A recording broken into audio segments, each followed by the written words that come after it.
I've been connecting the dots lately.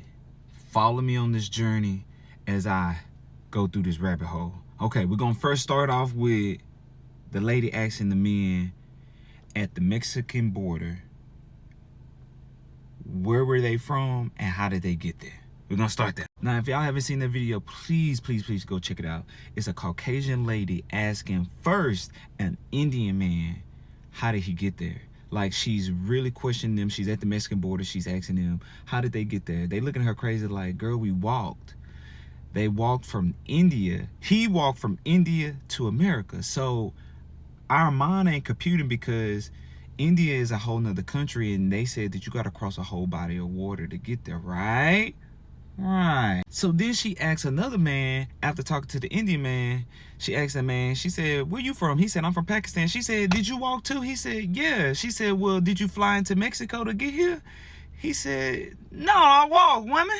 After seeing this video, my mind instantly flashed to Jane Elliott. Y'all don't know about Jane Elliott, but she been holding black people down since the beginning of the time. So Jane Elliott is a Caucasian woman who has been fighting against systematic racism in America since the beginning of time. Shoot. So in this particular episode, Jane Elliott is on the Oprah Winfrey Show and she's talking about the systematic racism when it comes to the maps and how the maps are incorrect.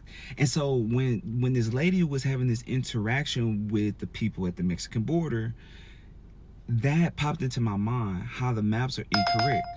So boom, after the whole thing of the video of the woman asking the men at the border, how did they get there? Did they fly? Did they walk? Then after the whole epiphany with the Jane Elliott thing, I immediately thought this past election. So Kamala Harris and Donald Trump. I remember distinctly them talking about the border, right? And I remember watching on the news, 2024.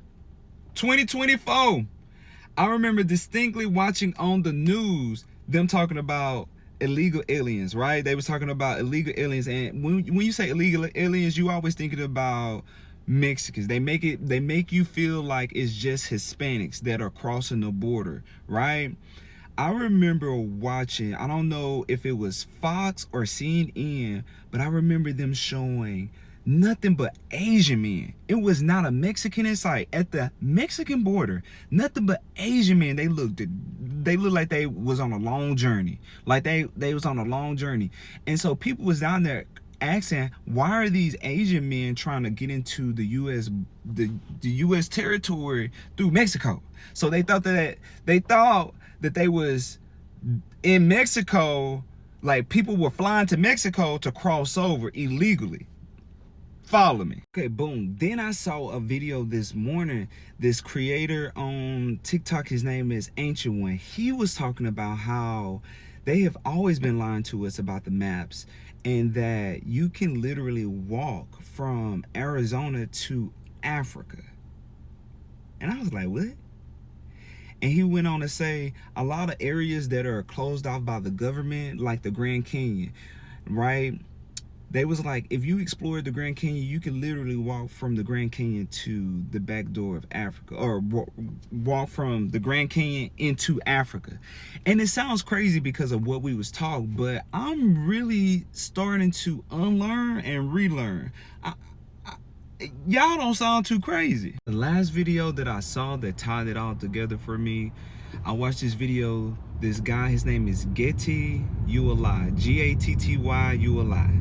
Getty Uli. He was talking about birthright citizenship. Follow me on this, y'all. I'm connecting the dots. Follow me. Okay, basically, Congress is having these secret meetings about birthright citizenship, which they're talking about the original people of the land and the people that are here now considered immigrants, right?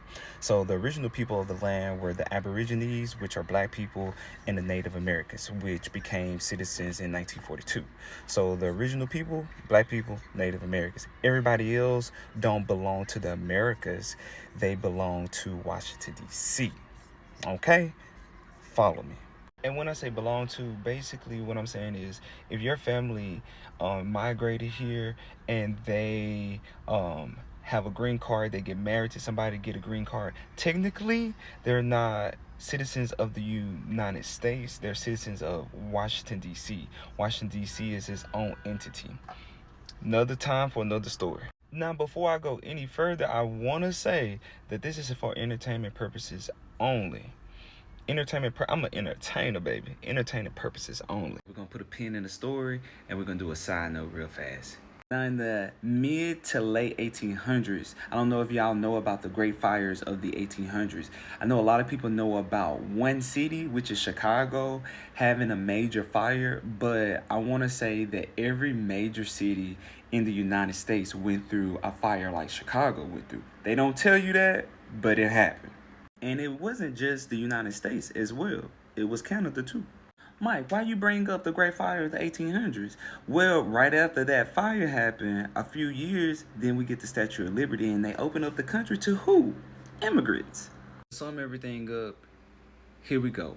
In conclusion, to conclude this, I would like to say that I believe that black people were already here. Now, did they get black people from Africa and other Caribbean places? Maybe. However, I don't believe so. I believe that we were already indigenous to this place. Again, we're the aborigines. I believe that white people were extremely jealous of what we had and have, what we were able to create, what we were able to do with the tools, the resources, in comparison to what they were able to do. Remember, the Moors stopped the bubonic plague in Europe because white people didn't want to clean themselves. And we going through that now in the 21st century, where white people don't want to take baths.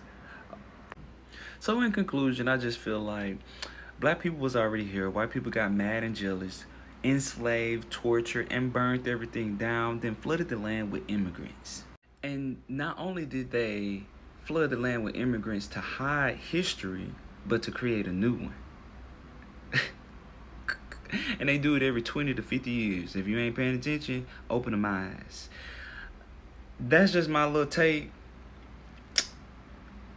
Yeah, what y'all think?